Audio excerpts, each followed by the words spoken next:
இன்றைய தினம் நம்முடைய தமிழகத்திலே ஒரு ஆட்சி நடைபெற்றுக் கொண்டிருக்கிறது. அந்த ஆட்சி உங்களுக்கு நல்லா தெரியும். ஒரு பொய்யான ஆட்சி, மக்களை ஏமாற்றி வந்திருக்கிற ஆட்சி. ஆட்சிக்கு வரும்போது பல பொய்களை சொல்லி இன்னைக்கு மக்களை ஏமாத்திருக்கிறார். இன்னைக்கு ஒரே ஒரு சமாச்சாரம் என்னன்னா, எந்த ஆட்சியாளர் வந்து போட்டு ஒன்றும் பிரச்சனை இல்லை. நம்ம அம்மா அவர்கள் அந்த எடப்பாடி ஆட்சி காலத்தில் மக்களுக்கான நலத்திட்ட உதவிகள் இன்னைக்கு நிறுத்தி வச்சிருக்கிறார். இன்னைக்கு மடிக்கணினி திட்டம், மாணவர்கள் கொடுக்கிற மடிக்கணினி திட்டம் கொடுக்கவில்லை. கிராமப்புற ஏழை பெண்களுக்கு கொடுக்கிற ஆடு மாடு திட்டத்தை நிறுத்தி வச்சிருக்கிறாங்க. தாலிக்கு தங்கம் திட்டம் நிறுத்தி வச்சிருக்கிறாங்க. இப்படி பல திட்டங்களை, மக்களுக்கு தேவையான திட்டங்களை நிறுத்தி வச்சு ஏதாவது ஒரு பல வாக்குறுதிகளை கொடுத்தாங்க. ஆனா அந்த வாக்குறுதிகள் எதுவுமே செய்யல. ஆனா இன்னைக்கு ஒரு ஆட்சி நம்மளது ஏதோ தமிழகத்தில் ஒரு நம்பர் ஒன் ஆட்சியா இருக்குதுன்னு சொல்லிட்டு ஏமாத்திருக்கிறாங்க மக்களை. ஏதோ மீடியால நம்பர் ஒன் முதலமைச்சர் திராவிட மாடல் சொல்லிக் கொண்டிருக்கிறாங்க. ஆனா இன்னைக்கு நான் ஒரு சொல்றது வந்தேன்.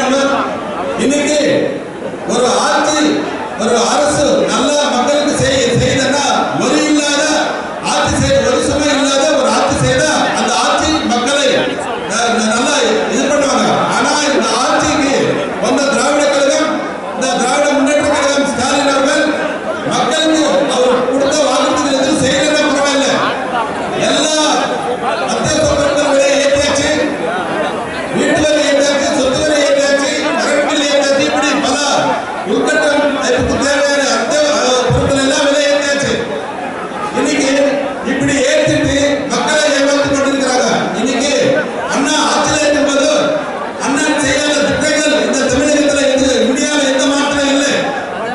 அண்ணன் அவர்கள் இருக்கும்போது சுதந்திரம் வரும்போது 2011 வரை ஒரு இலக்கு இருந்தது. விவசாய உற்பத்தியில் ஆகட்டும், மின்சார உற்பத்தியில் ஆகட்டும், உயர்கல்வியில் ஆகட்டும். உயர்கல்வியில் பார்த்தீங்கன்னா 22% 50% வரைக்கும் உயர்த்திய சாதனை அண்ணன் எடப்பாடி ஆட்சி காலத்தில் நடந்தது.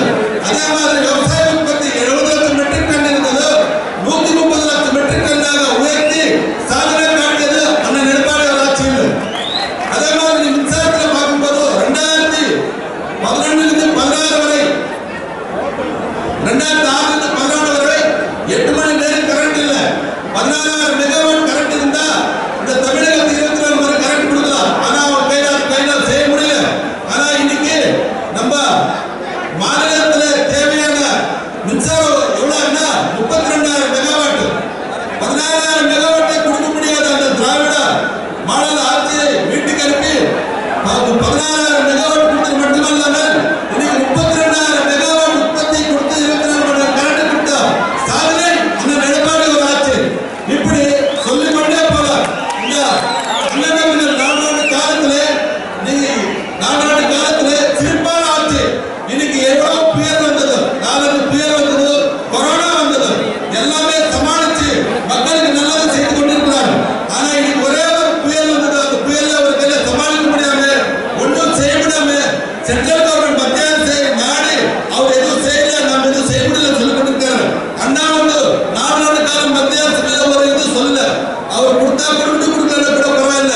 ஆனா 4 ஆண்டு காலம் ஒரு சிறப்பான ஆட்சி செய்து சாதனைப்பட்ட அண்ணாவர்கள் இன்னைக்கு 3 லட்சம் கோடி கடன் இருந்தாரு சொன்னாரு. அண்ணா ஆட்சி செய்யும்போது இன்னைக்கு 30 மாசம் ஆச்சு, 3 லட்சம் கோடி கடன் செய்திருக்கிறாங்க. ஆனா இந்த தமிழகத்துல எதுவும் செய்யல. இப்ப கிருஷ்ணகிரி மாவட்டத்தில் கூட எதுவுமே செய்யல. அவங்க அண்ணன் அவர்கள் ஆட்சியில இருக்கும்போது 3 லட்சம் கோடி கடன் செய்தது உண்மை. ஆனா 11 லட்சம் கோடி மதிப்பிலான உள்கட்டமைப்பு சொத்துக்களை உருவாக்கிய அரசு.